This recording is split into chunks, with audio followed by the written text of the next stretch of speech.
ऐसा क्रांतिकारी जिसने ब्रिटिश सरकार की पूरी नींव को ही हिलाकर रख दिया और जो अपने देश को आजाद कराने के लिए महज 23 साल की उम्र में ही फांसी पर चढ़ गया। जी हाँ, आज हम बात करने वाले हैं द लेजेंड भगत सिंह के बारे में। 20वीं सदी के आते आते अंग्रेजों के खिलाफ बगावत पूरे देश में फैल चुकी थी।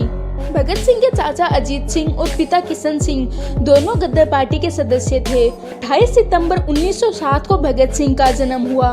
उसी दिन उनके पिता और चाचा भी जेल से छूटे थे। 13 अप्रैल 1919 को जब अमृतसर में जलियांवाला बाग हत्याकांड की घटना हुई तो उसने 12 साल के शहीद भगत सिंह के मन में काफी गहरी छाप छोड़ी। भगत सिंह ने जलियांवाला बाग की मिट्टी को जिंदगी भर निशाने के रूप में रखा और यहीं से भगत सिंह ने अंग्रेजों को भारत से बाहर निकालने का मन बना लिया था।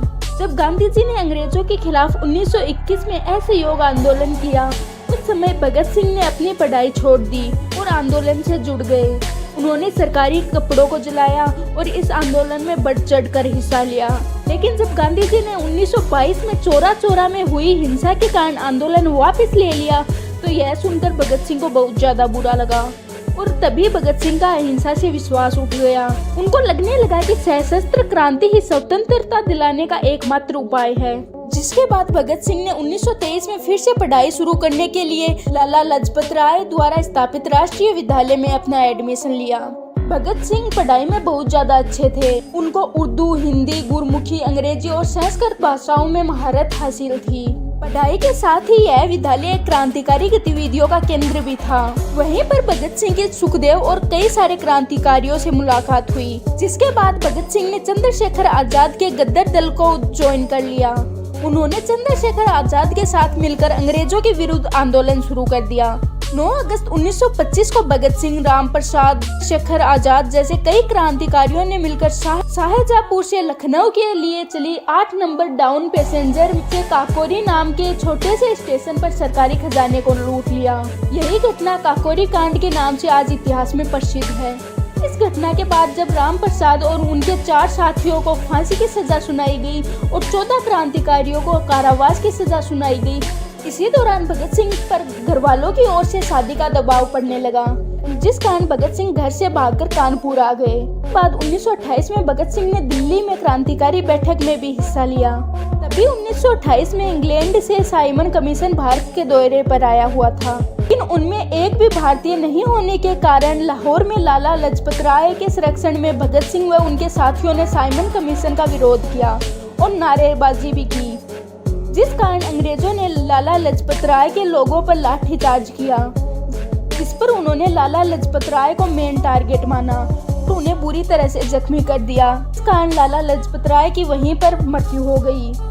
लाला लाजपत राय की मौत का बदला लेने के लिए भगत सिंह ने ब्रिटिश अधिकारी स्कॉट को मारने का फैसला किया, क्योंकि स्कॉट ही लाला लाजपत राय की मौत का कारण था।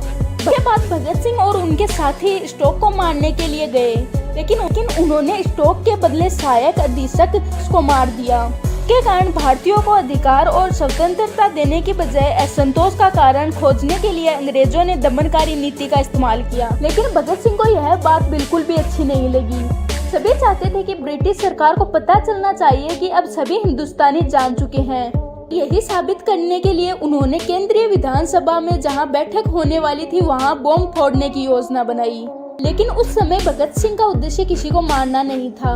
वह सिर्फ यह बताना चाहते थे कि अब उनकी दमनकारी नीतियों को सहन नहीं किया जाएगा। भगत सिंह और बटुकसर दत्त ने किसी को चोट न लगे वहां पर बम फोड़ा। वो दोनों चाहते तो वहां से भाग सकते थे, लेकिन वो वहीं पर डटे रहे और वो वहीं पर इनकलाब जिंदाबाद, साइमन गो बैक के नारे लगाने लगे। उन दोनों क्रांतिकारियों को ही पता था कि वो अगर पकड़े गए तो उन्हें फांसी की सजा जरूर होगी, लेकिन फिर भी वो लोग वहां पर खड़े रहे और पुलिस ने उन्हें अरेस्ट कर लिया। 7 अक्टूबर 1930 को भगत सिंह, सुखदेव और राजगुरु को फांसी की सजा सुनाई गई, लेकिन उन्हें निर्धारित समय के 11 घंटे पहले ही फांसी पर लटका दिया गया। भगत सिंह ने फांसी से पहले फंदे को चूमा। भगत सिंह ने अपनी बुक में लिखा कि इस दिन का मैंने इंतजार किया था, इसकी योजना भी बनाई थी। इन तीनों का अंतिम संस्कार पहले जेल में ही किया जाने वाला था, लेकिन फिर अंग्रेजों ने सोचा कि उठते हुए धुएं को देखकर बाहर खड़ी भीड़ बहुत ज्यादा उत्तेजित हो जाएगी, इसलिए तय किया गया कि उनका अंतिम संस्कार सतलज नदी के तट पर किया जाएगा। लेकिन जब उनका अंतिम संस्कार किया गया तो उनके शरीर जब आधे ही जले थे तो वहां पर जनता पहुंच गई और अंग्रेजों ने आधे शवों को नदी में बहा दिया। लोगों ने उन शवों को निकालकर उनका फिर से अंतिम संस्कार किया और इन सभी चीजों के लिए लोगों ने गांधी जी को जिम्मेदार ठहराया, क्योंकि उन्होंने भारत के भविष्य के बारे में होने वाली बातचीत में लॉर्ड इरविन के सामने भगत सिंह को फांसी न देने की बात नहीं रखी, जिस कारण प्रदर्शनकारियों ने कराची ट्रेन स्टेशन पर गांधी जी को काले फूल देकर उनका विरोध किया। तो ये थी भगत सिंह की पूरी स्टोरी। आई होप कि आपको ये स्टोरी पसंद आई होगी।